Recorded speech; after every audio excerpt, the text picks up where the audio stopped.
പണമില്ലെങ്കിൽ ജനുവരി 1 മുതൽ പെട്രോൾ പമ്പിൽ നിന്ന് ഇന്ധനം നൽകില്ല. ഇന്ധനമില്ലെങ്കിൽ സർക്കാർ വാഹനങ്ങൾക്ക് എന്ത് സംഭവിക്കും?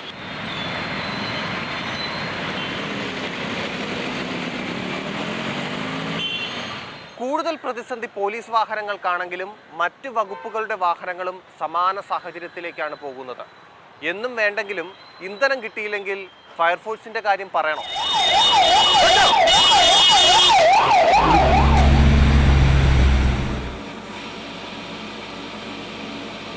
നിരത്തിലിറങ്ങി വാഹന പരിശോധന നടത്തണമെങ്കിൽ MVDയുടെ വാഹനങ്ങൾ ഓടണം.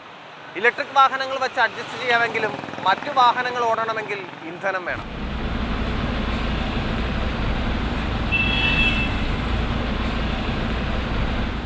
ആരോഗ്യ വകുപ്പിനും തദ്ദേശ സ്ഥാപനങ്ങൾക്കും റവന്യൂ വകുപ്പിനും സ്ഥിതി മറിച്ചല്ല. വാഹനങ്ങൾ നിരത്തിലിറങ്ങിയാലേ പണി നടക്കും.